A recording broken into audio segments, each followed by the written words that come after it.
If you wanted to destroy a country, you'd start with housing. You'd turn homes into speculative assets, driving prices so high that an entire generation is completely locked out of ownership. You'd fuel envy between the property elite and everyone else. No one would have any ambition to innovate because everyone would be chasing the only reliable path to wealth, bloody property. Well, that's the blueprint to sink an entire country. But guess what? We don't need it because Australia's already done it. And worst of all, it's all by design. I'm Biko Konstantinos, and that's what we're going to talk about today.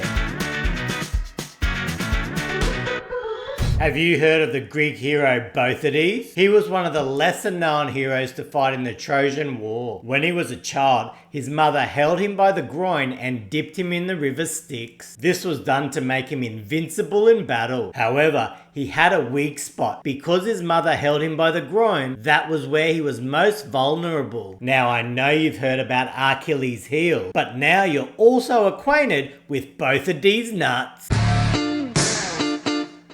And you'd be absolutely nuts if you didn't try out my content. Or maybe very smart, but we won't mention that. So please like this video and subscribe to my channel if you haven't already. I want to keep you up to date on the big stuff that affects your life. Now let's look at why the Australian housing market could sink this country and consider the shocking possibility that it's all being done on purpose. Today we're going to check out this video from Matt Barry titled Flat Out Like a Nation Sinking. It goes for over an hour and Matt spells out the different reasons how Australia is being systematically destroyed. But like usual, I'm going to hone in on the sections that are specifically related to housing. Let's check it out. Imagine you're given a singular task to dismantle a nation, not with bombs and not with bullets, but from the inside out. Now, where would you begin? I'd begin with housing. Because if you don't have that bedrock of somewhere safe and secure to live, you'll basically be in a constant state of survival mode. And if people are scrapping just to survive, it's going to lead to massive societal issues which will eventually destroy the nation. If you wanted to destroy a nation from within, you wouldn't just make it impossible to manufacture anything. You'd make it impossible for people to shelter and raise families. You'd transform housing from a basic human requirement into a weapon of mass impoverishment. Impoverishment for some, but for others who were able to buy property ultra cheap, well, they bloody won the Australian lotto. And once there was a thing called the Great Australian Dream. Home ownership wasn't just about shelter. It was the foundation of a better life. The cornerstone of success and security in this country. That dream has now become a nightmare for the average person. It's so bloody important. If you own a little piece of the land in which you live in, you feel like a small part owner of that country. But more than that, if you own your own home, then you know you can't just get evicted like what renters face, but you also have the benefit of housing payments reducing over time, which then allows you to invest more, which gives you a better quality of life. It is mathematically impossible for the average Australian to buy the average house, not because of one's lack of talent, skill or ability, but because of mathematics. We're slowly heading in the direction of the medieval days where you had lords and you had peasants and nothing much in between. In Sydney, you can no longer buy a house with wages because in Sydney it now takes 46 years to save just the deposit. Not to pay off the house, just the deposit. All you hear from those who bought houses many years ago is to save up money to buy a home. Today, that money that you save is becoming worthless. After scrimping for 2 years, you managed to save up 20 grand. But in that time, house prices have risen another 100,000 and the cost of goods and services has gone up another 50%. So the boomers tell you to save, but saving at the moment actually sends you backwards financially. Sydney, as of October, has the median house price of $1.65 million, requiring a $333,000 deposit, plus $73,502 in stamp duty for a total of $1.72 million. $1.7 million for an uninhabitable dog box. Welcome to Australia, baby. The monthly repayments will be $10,259 after tax for 20 years, and over $1 million of that is just interest being paid to the Commonwealth Bank.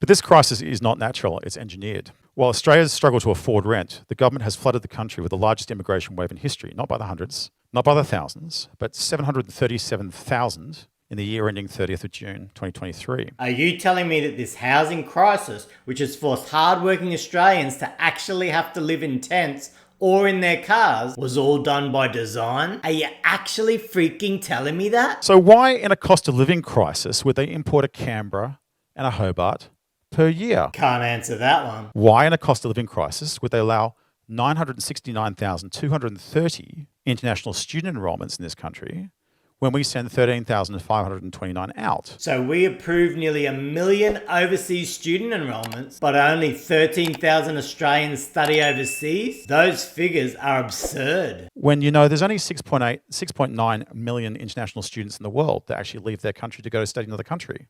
So why, in a cost of living crisis, would they cram 14% of the world's international student population into Australia? Australia really loves foreign students? Why, in a cost of living crisis, would they let international students consume up to 24% of the rental market in some local government areas? Why, in a cost of living crisis, would they allow 2.46 million temporary visas into a country of 27 million? This is starting to sound a little bit sinister. What Matt Barry doesn't realise is that Australia needs migrants because we have a massive skills shortage. That's what all the news outlets are telling us. What sort of skills crisis do we have when the ANU, Australian National University, found that by far the largest category of new permanent residents are partners of immigrants in the skills stream, and the partners in the family stream, over 100,000 per annum, where no skill is tested whatsoever? Come on, Matt. You're not questioning the skills shortage narrative, are you? What sort of skills crisis do we have when the Australian National University found that only about a third of permanent new migrants are selected even partly for their skills? Are you telling me they might be putting the wool over our eyes? The classic misdirection playbook. You have to ask yourself,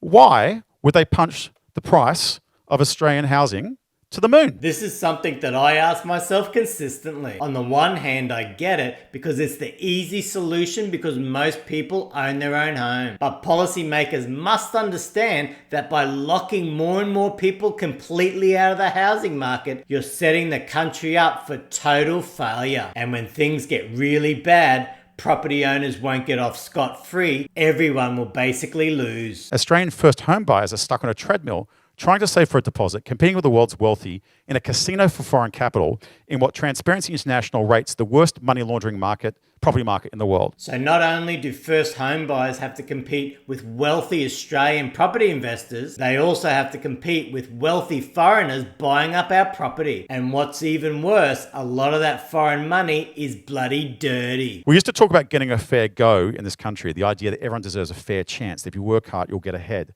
That expression, like the dream it represented, has been deliberately destroyed. The fair go has been destroyed just so property profits can be maximised. We've sacrificed future generations on the altar of property speculation. How about that for protecting and upholding the opportunities for those coming after us? Sorry guys, you're on your own. But did you see how much we sold our homes for? Do you know how many net new houses Australians need? I'll tell you the number, because they've been lying to you all along.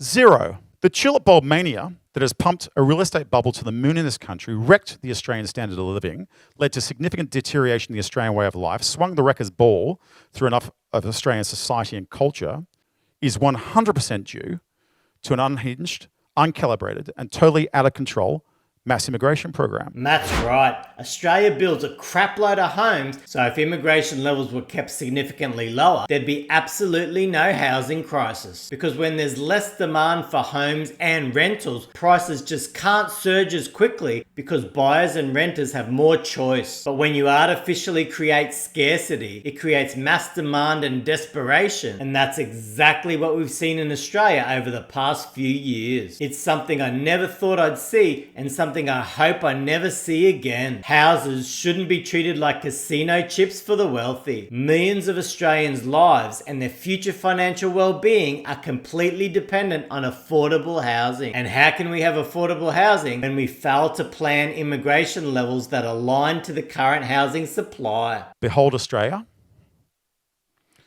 Behold Canada. The same pattern, the same policy, the same manufactured crisis. Why are they doing this? I don't know. But just recently, the Canadian Prime Minister resigned, and I believe a lot of that has to do with the destruction of their housing market. But shockingly, Australia's housing market is actually worse than Canada's when it comes to affordability. Are we happy to just keep inflating this housing bubble, hoping that it won't pop? How long will we keep kicking the can down the road, leaving the consequences for someone else to worry about? Guess what? It's time to start bloody worrying now. I'm Biko Konstantinos.